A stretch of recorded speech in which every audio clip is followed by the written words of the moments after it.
ब्रह्मा जी ने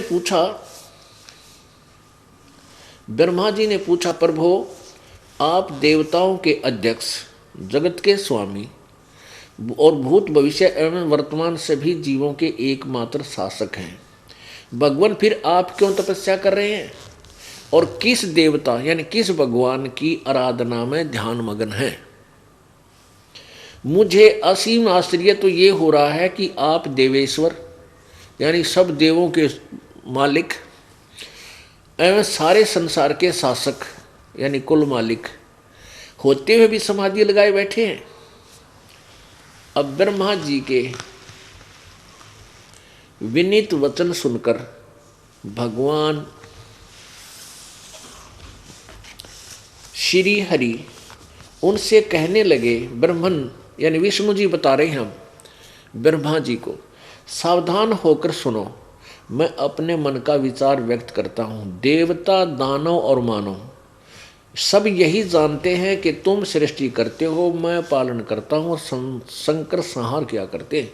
किंतु फिर भी वेद के पारगामी पुरुष अपनी युक्ति से यह सिद्ध करते हैं कि रचने, पालने और संहार करने की यह योग्यता जो हमें मिली है, इसकी अधिष्ठात्री शक्ति देवी है यानी दुर्गा है।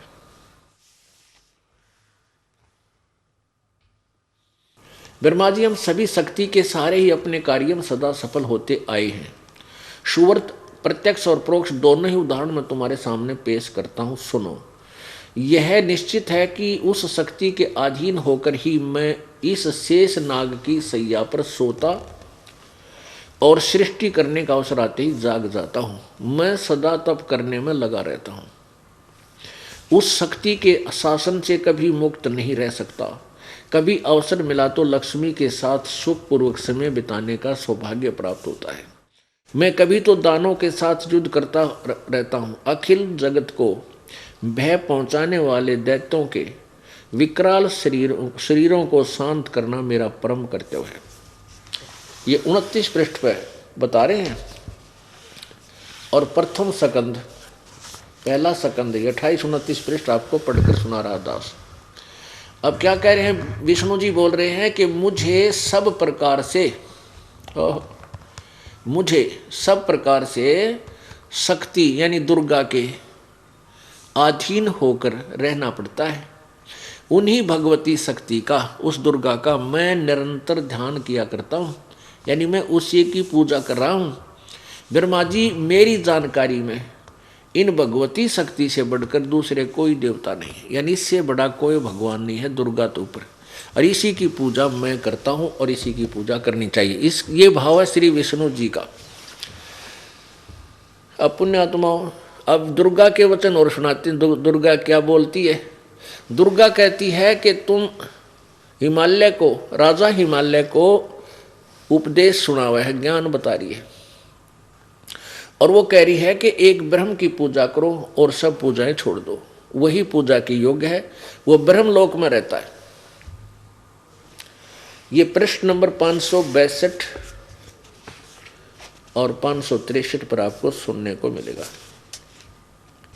ये है 7वां सकंद, ये 7वां सकंद और पृष्ठ नंबर 562, संक्षिप्त देवी भागवत। देवी के द्वारा हिमालय को ज्ञानोपदेश, ब्रह्म स्वरूप का वर्णन। श्री देवी जी कहने लगी, पर्वतराज, इस प्रकार योग युक्त होकर मुझ ब्रह्म स्वरूपा देवी का ध्यान करें।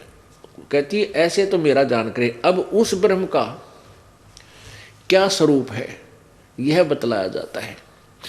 अब यहाँ तो अटकल लगा रही है कि मेरा ध्यान करे तो ऐसे कर, लेकिन यदि तुझे पूर्ण कल्याण चाहिए मेरे हिसाब से तो उस ब्रह्म का जाप कर, उस ब्रह्म की पूजा कर। उस ब्रह्म का क्या स्वरूप है यह बतलाया जाता है।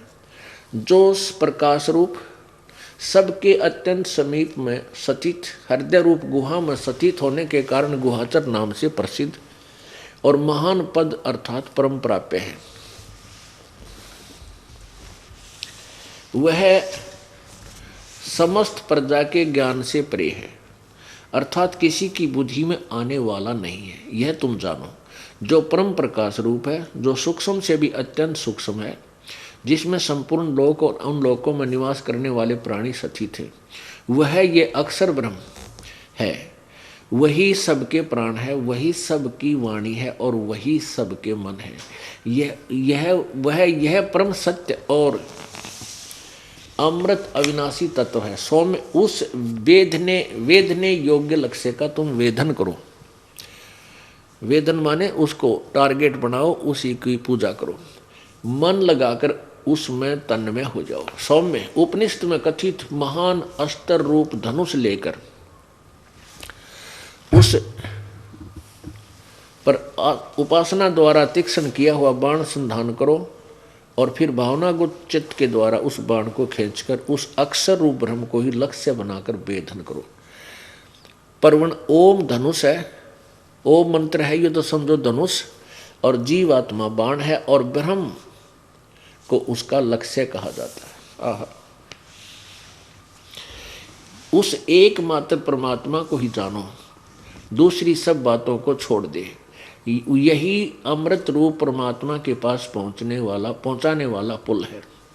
उस एकमात्र यानी एक ओम नाम का जाप कर और ब्रह्म को लक्ष्य बना ले, उसकी पूजा कर, और कहते हैं उस एकमात्र परमात्मा यानी ब्रह्म को ही जाने, दूसरी सब बातों को छोड़ दे, यानी कोई पूजा मत कर। यही अमृत रूप परमात्मा के पास पहुंचाने वाला पुल है। संसार समुद्र से पार होकर अमृत स्वरूप परमात्मा को प्राप्त कराने का यही सुलभ साधन है। जिस प्रकार रथ के चक्के में आरे लगे होते, उसी प्रकार शरीर की संपूर्ण नाड़ियां हृदय में एक तरह स्थित हैं। उस हृदय में ही विविध रूपों में प्रकट होने वाला ब्रह्म पर ब्रह्म संचरण करता है, अंतर्यामी रूप से वर्तमान रहता है। वह आत्मा, इस आत्मा का ओम के जाप से के साथ ध्यान करो, यानी उस मालिक का जो अंतर्यामी रूप में आत्मा के साथ है, उस परमात्मा का ओम के जाप के साथ ध्यान करो। इससे अज्ञान में अंधकार से सर्वथा परे और संसार समुद्र से उस पार जो ब्रह्म है, जो उसको पा जाओगे, तुम्हारा कल्याण हो। और वो कहाँ रहता है? 563 पर। वह सब का आत्मा ब्रह्मलोक रूप दिव्य आकाश में स्थित है, वहां रहता है, ब्रह्मलोक में रहता है। अब पुण्य आत्माओं, आपको पता लग गया अब विष्णु जी को कितना ज्ञान था। वो तो कह रहे हैं कि मैं तो दुर्गा से ऊपर कोई देवता भगवान नहीं मानता और उसी की पूजा करता रहता हूँ। और दुर्गा कहती है ब्रह्म की पूजा करो, और दुर्गा का ज्ञान फाइनल है। वो ब्रह्म से ऊपर कोई नहीं जानता, ना इसे अभी तक कोई नहीं जानता ब्रह्म से ऊपर। और उसके बारे में बता रही है ब्रह्म का ओम नाम जाप करो, और वो ब्रह्म लोक में रहता है वो ब्रह्म। और गीता जी अध्याय नंबर 8 के श्लोक नंबर 16 में लिखा है कि ब्रह्म लोक पर्यंत ये सभी प्राणी वहाँ तक, ये सभी लोक पुनर्वर्ती में है, अर्थात ब्रह्मलोक में गए हुए प्राणियों की भी जन्म मृत्यु होती है, पूर्ण मोक्ष नहीं।